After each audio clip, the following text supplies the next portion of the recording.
السلام علیکم ناظرین، میں ہوں شہزاد دورانی اور آپ دیکھ رہے ہیں ڈیلی میدان۔ کہتے ہیں شوق کا کوئی مول نہیں، ایسے ہی ایک شخص سے ہم آج آپ کی ملاقات کرانے جا رہے ہیں جس کے پاس نایاب اشیاء کا ذخیرہ موجود ہے۔ اس میں بہت پرانے گراموفون، انگوٹھیاں، تلواریں اور دیگر اشیاء موجود ہیں۔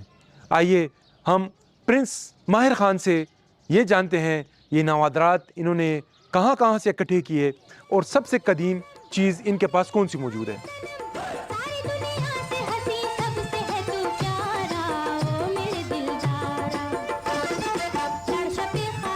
پرنس صاحب، یہ تلوار جو آپ نے تھام رکھی ہے اس کی تھوڑی سی تاریخ بتائیں، یہ کتنی پرانی ہے اور یہ کیسی ہے؟ اصل میں یہ ترکی میں جو توڑ ڈرام ہے نا، اس میں لوگ استعمال کرتے ہیں۔ اسی طرح دیکھو یہ پیتل سے بنا ہے، اینٹیک تلوار ہے۔ اینٹیک تلوار ہے۔ آپ نے کہا آپ کے پاس بہت پرانا ایک کیلکولیٹر ہے، ڈھال ہے، وہ بتائیں ذرا ہمارے میرے ناظرین پاس کو۔ تقریباً 2500 سال کیلکولیٹر ایبیکس بولتے ہیں، یہ پڑے کیلکولیٹر 2500 سال پرانا۔ یہ 2500 سال پرانا ہے۔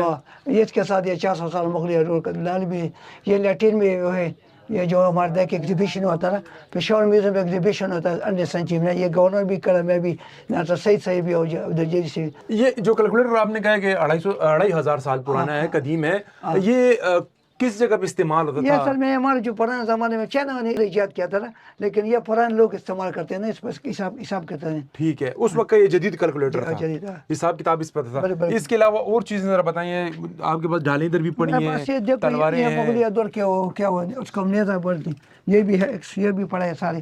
وہ دیکھو ڈال پڑی، یہ علامہ مشرق کی بیلچے بھی پڑی۔ اچھا، یہ علامہ مشرق صاحب کے بیلچے ہیں۔ یہ سارے پڑی، یہ بھی پڑی۔ دیکھو اس وقت تلواریں پڑے، مختلف پڑے۔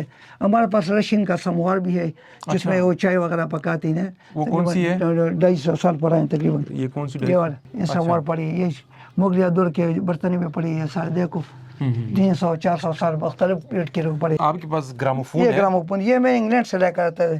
اچھا، دو لایا تھا، ایک سدولہ جان کو دیتے ہوئے انتقال ہوا تھا۔ اللہ مغفرت سے، وہ بھی بڑے دل دادا تھے ایسی چیزوں کے۔ دیکھو ادھر بھی ایک پڑا ہے، یہ دیکھو اس کو سرندہ بولتے ہیں، یہ نورستان کا کلچر ہے، 200 سال سے زیادہ تقریباً۔ یہ جگہ میں نے تقریباً مختلف ممالک کا دورہ کیا، وہاں سے ان کی ثقافتی چیزوں کو لے کر۔ گراموفون کو اگر تھوڑا سا ہمارے ناظرین کے لیے آپ پلے کر دیں۔ اچھا،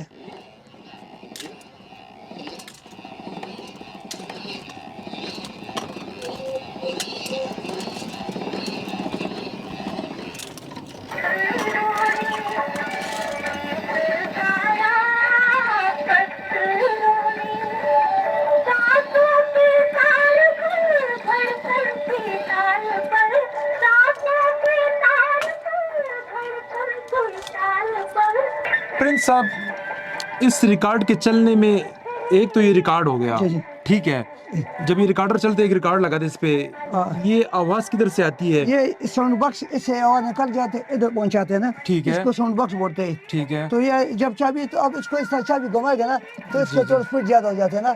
اچھا ٹھیک ہے، پھر بس یہ ایک ریکارڈ میں کتنے گانے ہوتے ہیں، کتنے ٹائم کا ہوتا ہے؟ ایک سائڈ ایک ریکارڈ دوسرے میں دوسرا ہوتا ہے۔ پرنس صاحب، آپ نے یہ لگایا ہے، اس میں ایک سوئی استعمال ہوتی ہے، یہ ہاتھ سے کرتے ہیں، تو کیا اس کے بعد کوئی جدت آئی ہے؟ جی، اگر جدت آئی ہے تو کون سی چیز نہیں آئی تھی اس کے بعد؟ بجلی نہیں تھی نا، یہ چابی کے ساتھ آپ گھماتے تھے نا، ٹھیک ہے، 100 سال 500 سال۔ اس کے بعد پھر جاپان نے یہ بنائے مختلف موقع، یہ ہمارا پشتو کلاکار لا شپیہ خور تک ہم۔ اچھا، ذرا لگائیں یہ بھی ہمارے ناظرین کے لیے۔ گونا بیگم کے کیا ریکارڈ ہے؟ اچھا، ابھی بجلی آ گئی نا تو بس چابی کی روک نہیں ہے، دکھنا ہی نہیں ہوگا۔ اس میں دو ریکارڈ ہوتے ہیں، 6 بچے۔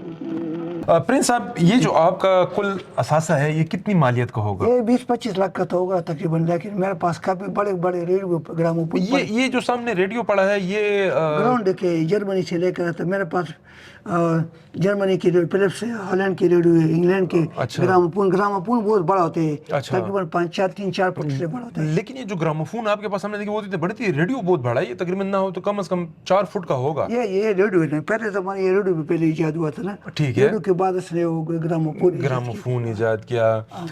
प्रिंस साहब, जैसा कि आपने कहा कि ग्रामोफोन की आप रिपेयरिंग भी करते हैं, तो क्या इस खैबर पख्तूनख्वा में कोई नहीं है बंदा जो रिपेयरिंग कर सके? सिर्फ आप वाहिद आप ही बस हैं जो बस पहले थे लोग, वो बेचारे मर गए, लेकिन और भी बंदे हैं, वो मेरा दोस्त है, वो भी हमारा एक दोस्त, वो भी कराते हैं, लेकिन आजकल लोग बूढ़े हो गए ज्यादातर ना, कमजोर हो गए, तो बस ये चीज तकरीबन नायाब हो गई, खत्म हो गई, बस आप लोगों ने कुछ इसको महफूज करके रखा हुआ है। मेरे पास जगह बहुत बड़ा है ना, 4-5 कमरे है, तो मैंने इसको करी, हुकूमत ने कमरा भी दिया, अपने बजट के। लेकिन देखो मेरे पास खाली रेडियो ग्रामोफोन है, और चीज़ों का भी मैं काम करता हूँ ना। जी, आपने जैसे आपकी दुकान में हमने जब देखा तो उसमें एंटीक चीजें भी पड़ी थी, तलवारें थी, और इधर मेरे पास तकरीबन 10,000 से ज्यादा रिकॉर्ड भी पड़े। आपकी जो दुकान थी या जो ऑफिस था वहाँ पे कौन कौन सी शख्सियात आती थी आपके मेरे पास? ऑफिस में आपने देखा है, सदुल्ला जान भी आता था, या बाबर साहब एशपी भी आते थे, नासर सईद साहब, या सारे मुशारे वगैरह भी करते थे। अच्छा। तो ये सारे लोग आते थे इकट्ठे, कभी मैं उनके घर जाता, कभी वो मेरे घर था। अच्छा। तो मेरा जो दफ्तर तारीख था, तो मेरे वाले से मशवानी से भी आता था, जो हमारे परमिशन डिपार्टमेंट में पढ़ा। अच्छा। मेरे वाले से ने वाटर पम्प इजाद किया था ना। अच्छा। तो पहली बार उसने इजाद किया, तो उसके अंदर भी खैबर टी वाले ने भी लिए थे। अच्छा। वो भी आई थी। तो दूसरे मेरे वाले जो थे हम पीपल पार्टी के थे पुराने ज़माने, तो उसने काफ़ी चीज़ के चेयरमैन भी रह चुका था। अच्छा। तो मेरा दफ्तर था वो तारीखी दफ्तर है, मतलब काफी मशहूर शख्सियत आती थी जो अल्लाह सारे जो गाने सुनने वाला मुशायर शायर थे वो करते थे, और लोग रात को हम बैठ जाते तकरीबन, तो खाने भी मुशायरा भी वो करते। सैयदुल्लाह जान साहब के साथ आपकी मुलाकात कैसे हुई? सैयदुल्लाह जान साहब भी एक ऐसी शख्सियत जिनके पास बहुत इस किस्म की अशिया का, टेप रिकॉर्डर्स का, ग्रामोफोन्स का और रिकॉर्डर जो थे, एक नायाब ज़ख़ीरा था उनके पास।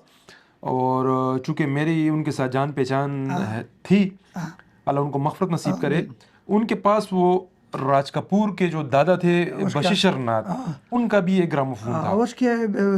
उसके बेटे मैं इस तरह कैसा तो बेवकूफ़ था, उसने वो वाले साहब का जो ज़ख़ीरा था बेच दिया। उसका राज कपूर का जो वो ग्रामोफोन था उसने बेवकूफ़ ने बेच दिया। मैंने उसको बताया अपने पास रखो, लेकिन वो जमाल जो था गलती किया। चले बस इंसान है, हर बंदे की अपनी सोच होती है, अपना नजरिया होता है। काफ़ी लोग आ जाते थे ना, क्योंकि सदुल्ला जान हमारे इलाके में रहता था, मेरे वालिद साहब का भी दोस्त था, चुनिया भट्टी में रहते, तो हम कभी उनके घर जाते थे कार्ड सुने, कभी वो हमारा घर में आ जाते। तो ये असल में अगर मैं ये चीज़ रह जाए तो मैं ये चीज़ें नहीं बेचता हूँ, इसको या हुकूमत के हवाले करूँगा, म्यूजियम के हवाले रखूँगा, क्योंकि हम ये पुरानी चीज़ें बेचते तो हमारा सकाफत खो जाती है, तो इसलिए हम अपने सकाफत को रखते हैं।